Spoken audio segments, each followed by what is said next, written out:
Hey guys, good evening everyone. This is Archana and welcome in my YouTube channel. Guys, today I will discuss about some questions, some important question related to evaluation topic and also CCE and different many topics like portfolio, anecdotal records also.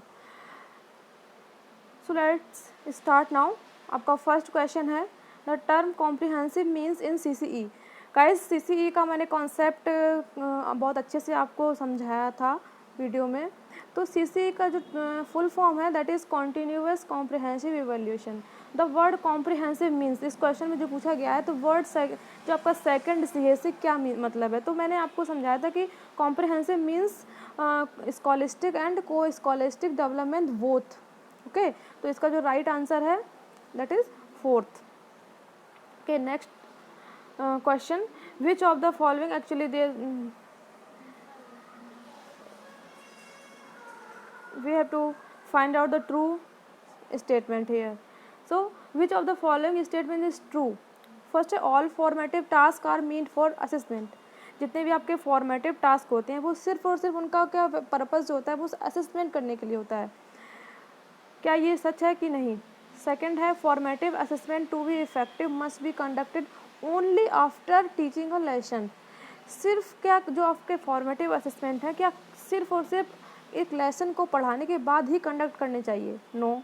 While all formative are meant for improving teaching learning some are used for assessment. Yes, third option is right. Fourth है formative assessment helps us to grade students into good, average and poor. Never. इस type का जब आपको कभी भी आपको option दिया जाए कि बच्चों को डिवाइड करना अच्छे और पढ़ने में होशियार और कम और एवरेज स्टूडेंट, तो that option will not be correct. इसका जो सही आंसर है that is third. While formative are meant for improving teaching learning, मतलब जो आपका फॉर्मेटिव है वो टीचिंग लर्निंग में इम्प्रूव करने के साथ साथ कुछ का उसी दौरान है ना, इम्प्रूविंग के दौरान आपका बच्चे का असेसमेंट, टीचर्स जो होते हैं बच्चे का असेसमेंट भी करते हुए चलते हैं. इसके थ्रू ही इम्प्रूविंग का जो लेवल है वो और भी बढ़ता चला जाता है. ओके, नेक्स्ट क्वेश्चन है reading for comprehension can be best achieved through. जो आपका रीडिंग होता है, कॉम्प्रिहेंशन रीडिंग होता है, वो किसके थ्रू बेस्ट तरीके से अचीव किया जा सकता है? Teaching learners to run a finger or pencil under the line being read.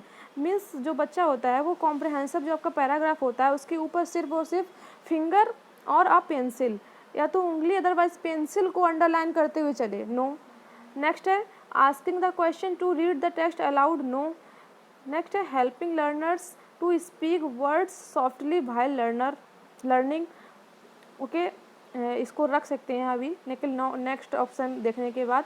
Learners reading silently and asking comprehension question. Yes, this is the right answer. क्या कॉम्प्रिहेंशन जो पैराग्राफ होता है उसको पढ़ने का जो बेस्ट जो अचीवमेंट का जो आइडिया है वो क्या होता है कि उसको साइलेंटली पढ़े और उससे रिलेटेड जो आपके कॉम्प्रिहेंसिव क्वेश्चन है उनको पूछे. ओके, नेक्स्ट है आपका what is the skill among below can not be tested in a formal written examination. जो आपके फॉर्मल एग्जामिनेशन होते हैं, रिटन होते एग्जामिनेशन होते हैं, उनके थ्रू कौन सी skill achieve otherwise can not be tested, test उसका नहीं लिया जा सकता, असेसमेंट उसका नहीं किया जा सकता. गाइस यहाँ पर ध्यान रखने वाली बात है कि जो आपका कैन नॉट भी, आपको मैंने already I have told you can not. आप ये क्वेश्चन को सॉल्व करते समय, क्वेश्चन का पढ़ते समय ज़रूर ध्यान रखें कि नॉट का यूज़ तो नहीं हुआ है. Okay, otherwise false. कभी कभी ऐसा होता है this statement is not true. ठीक है, तो क्वेश्चन को ध्यान से पढ़िए. तो इसका फर्स्ट ऑप्शन है reading for information. Okay, next है meaning of words and phrases, extensive reading for text analysis test. इसके जो राइट आंसर है वो थर्ड है, extensive reading for text. Analysis उसका करते हैं जो आपका फॉर्मल रिटन एग्जामिनेशन लिया जाता है, उसके थ्रू एनालिसिस भी होता है, वर्ड्स और फ्रेजेस भी उसका मीनिंग पता चलता है और इन्फॉर्मेशन भी कहीं ना कहीं उसके थ्रू पता चलती है. ठीक है, तो इसका जो थर्ड ऑप्शन है that will B correct. Next है फॉर्मेटिव असेसमेंट इज़. गाइस इसका मैंने फॉर्मेटिव असेसमेंट का कॉन्सेप्ट मैंने आपको बहुत अच्छे से क्लियर किया था, और मैंने बताया था कि एक ट्रिक भी बताई थी कि फॉर्मेटिव वर्ड जब भी यूज़ हो तो वहाँ पर फॉर आने से आपका हमेशा फॉर लर्निंग याद रखिएगा। ये एक याद करने का सिंपल तरीका है, आप इसका ध्यान रख सकते हैं। अदरवाइज़ आपको मैंने कॉन्सेप्ट भी समझाया था, वो आप मेरे जो लास्ट वीडियो है उसमें देख सकते हैं। नेक्स्ट है the most effective tool to assess values and attitudes of learner is. Most effective tool but learners का वैल्यूज़ एंड एटीट्यूड्स। तो यहाँ पर ये देखने वाली बात है, एनेक्डोटल रिकॉर्ड में मैंने आपको बताया था, एनेक्डोटल रिकॉर्ड में बच्चे के सारे जितने भी इवेंट उसके लाइफ में रिलेटेड जितने भी घटित होते हैं, पर्सनल अदरवाइज उसके जो स्कूल लेवल के जितने भी रिकॉर्ड होते हैं वो रिकॉर्ड उस एनेक्डोटल रिकॉर्ड में रिकॉर्ड रखे जाते हैं। तो इसका जो सही आंसर, पोर्टफोलियो बेसिकली क्या होता है कि बच्चा जिस एक्टिविटी में पार्टिसिपेट करता है उससे रिलेटेड जो आपका मटेरियल होता है, पोर्टफोलियो का मैंने आपको बताया था कि हमेशा उसके लिए कोई एक फाइल, फोल्डर, अदरवाइज जो आपका मटेरियल इस टाइप का वर्ड का यूज होगा, ठीक है। तो लेकिन मोस्ट इफेक्टिव टूल कौन सा है, तो पोर्टफोलियो भी अगर यहाँ पर एनेक्डोटल रिकॉर्ड अगर ऑप्शन ना होता तब पोर्टफोलियो भी इसका करेक्ट आंसर हो सकता था, बट इसका जो मोस्ट इफेक्टिव टूल जो है उसका वो है एनेक्डोटल रिकॉर्ड। नेक्स्ट क्वेश्चन है CC should be adopted by all schools because. CC का कॉन्सेप्ट सारे स्कूल्स को एडॉप्ट करना चाहिए, क्यों? It free the learners from studies and hard work. ये जो लर्नर्स होते हैं उनको हार्ड वर्क से फ्री करता है। No, it affords teachers opportunity to best learners frequently. No, it is the best latest development in the field of evaluation. No, traditional paper pencil test do not assess in hands all the attributes and ability of learners. तो इसका जो सच जो आपका, आप पहले questions को ध्यान से पढ़िए। CC should be adopted by all schools because CC को मैंने आपको बताया था कि कॉन्टीन्यूअस वर्ड यूज हो जाने से आपका इसमें फ्रीक्वेंटली, ठीक है। तो इसका जो सही आंसर होगा that will be third option will be right. It efforts teachers opportunity to test learners frequently जो लर्नर्स होता है, लर्नर्स की फ्रीक्वेंटली टेस्टिंग करना, असेसमेंट करना उसकी लर्निंग प्रोसेस का। नेक्स्ट है आपका question the main purpose of assessment. Assessment word क्या है मैंने आपको समझाया था, while learning, while teaching, while studying जो आपका प्रोसेस चलती है एवोल्यूशन की, that process is known as assessment. तो आपका असेसमेंट जब वाइल होगा, ड्यूरिंग मतलब के दौरान, जिस समय आप सीख रहे हो उस दौरान अगर आपका असेसमेंट हो रहा है तो आपका सीधी सी बात है कि आप में आपकी जो लर्निंग प्रोसेस है उसको सही करने के लिए इसका यूज़ हो रहा होगा, ओके। तो इसका जो राइट आंसर होगा that will be first. Next है guys when a teacher ask the learner to जज the actions of a character in a story they have just read the aspect them to. जो उन्होंने अभी story कोई पढ़ी है उसमें किसी कैरेक्टर को अगर लर्नर को कहा जा रहा है कि एक पर्टिकुलर कैरेक्टर के एक्शन को जज कीजिए, तो उसका पर्पज क्या हो सकता है? Understand fact as stated in texted, no, fact जानने के लिए नहीं है। Evaluated, okay. Read in between the lines, no.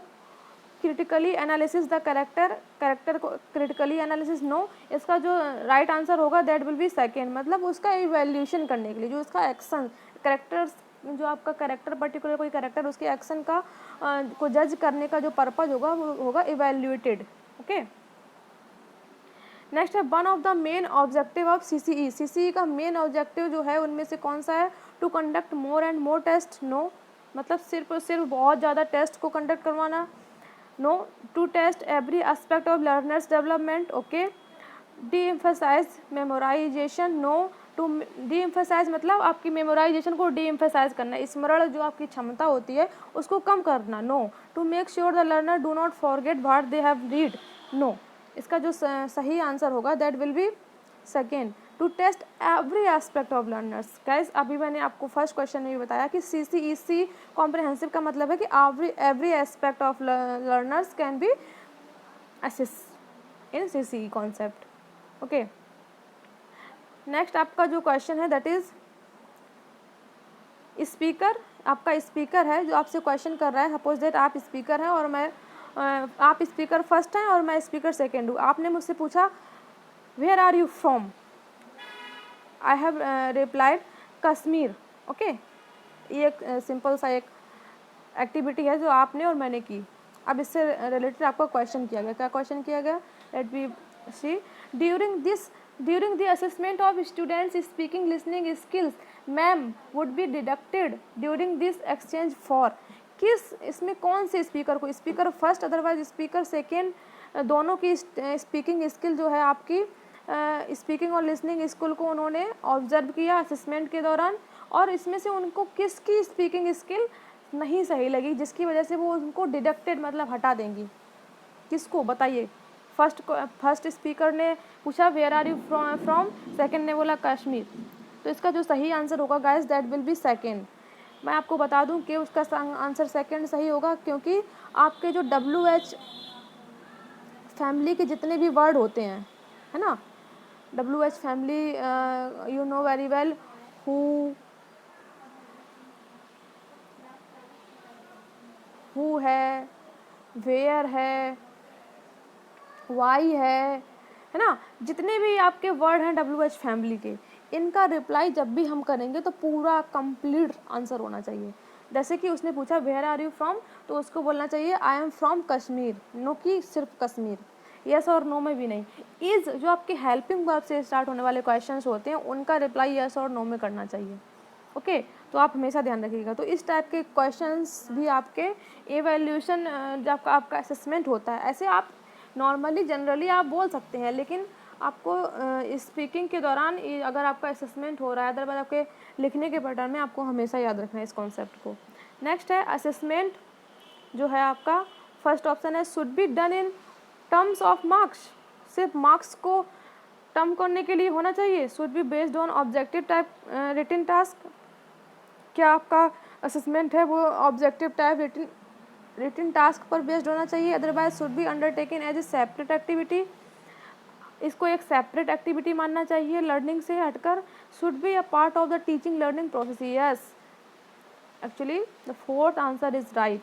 आपका असेसमेंट है वो आपकी टीचिंग एक्टिविटी का, लर्निंग प्रोसेस का, एक बच्चे का, कोई भी बच्चा है उसकी लर्निंग के दौरान उसका असेसमेंट एक पार्ट होना चाहिए, ना कि कोई सेपरेट पार्ट होना चाहिए, है ना, क्योंकि हमें क्या करना होता है, उस बच्चे की लर्निंग में इम्प्रूवमेंट लाना होता है। तो बच्चे की इम्प्रूवमेंट लाने के लिए आपका ड्यूरिंग वाइल, इसीलिए असेसमेंट आपका ड्यूरिंग वर्ड होता है आपका फॉर लर्निंग, है ना। असेसमेंट जो होता है वो आपका लर्निंग को और अच्छा करने के लिए, इम्प्रूवमेंट लाने के लिए उसमें, इसलिए होता है असेसमेंट। नेक्स्ट है आपका is an essential part of formative assessment, इसमें कौन है जो है फॉर्मेटिव असेसमेंट का इसेंशियल पार्ट है। तो गाइस इसका जो सही आंसर होगा student, without students assessment can not be possible. Next है is based on and on the spot record of performance. Guys मैंने जब आपको डिफरेंट जो आपकी टेक्निक इवैल्यूएशन को मैंने समझाया था, तो मैंने ऑब्जर्वेशन के बारे में बताया था।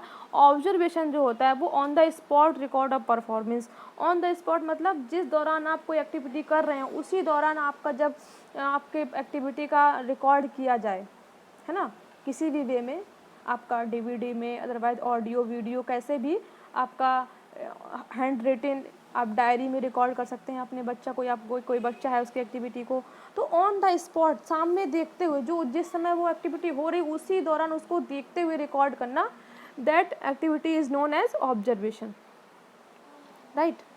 नेक्स्ट है इवैल्यूएशन फोकस ऑन, इवैल्यूएशन जो करता है वो किस पर फोकस करता है, process of learning, product of learning.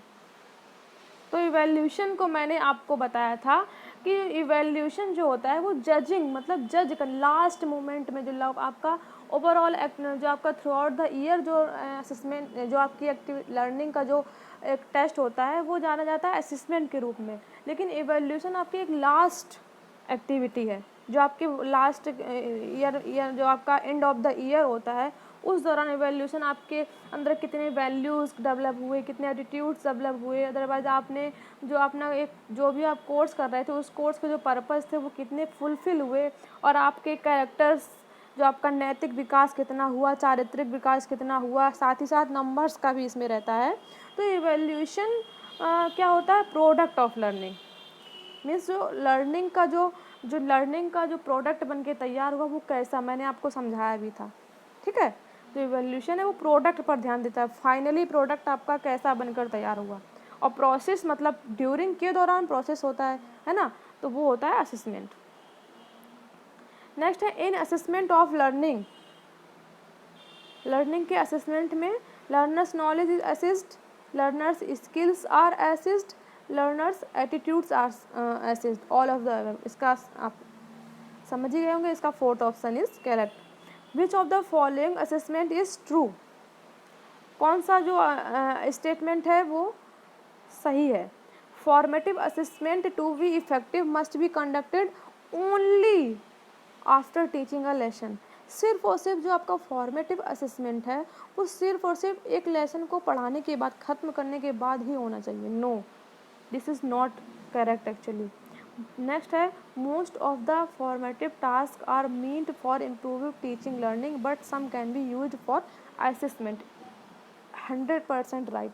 जो आपके फॉर्मेटिव टास्क होते हैं, असेसमेंट होते हैं, उनका टीचिंग और लर्निंग में इम्प्रूविंग के साथ साथ उनका कुछ का ये भी पर्पज़ होता है कि आप उनका यूज़ असेसमेंट, उनके जो सीख रहा है बच्चा उसके टेस्ट ले सकें, उसका असेसमेंट कर सकें। तो इसका जो आंसर सही होगा that will be second. Most of the जो लर्नर है, इसका सही answer both A and B मान सकते हैं, लेकिन गाइस इसमें ओनली वर्ड जुड़ जाने से, क्या सिर्फ फॉर्मेटिव असेसमेंट का जो पर्पज़ होता है क्या वो सिर्फ और सिर्फ एक लेसन को पढ़ाने के बाद उसको असेस करने के लिए होता है? नहीं, ठीक है, ध्यान रखिएगा गाइज। ये आपके कुछ क्वेश्चन थे जिनका मैंने सॉल्यूशन दिया। आई होप गाइज आपको समझ में आया। आपको किसी भी क्वेश्चन में डाउट हो you may ask in comment box. Okay guys, bye bye, take care. अपना स्कोर आप ज़रूर शेयर करें।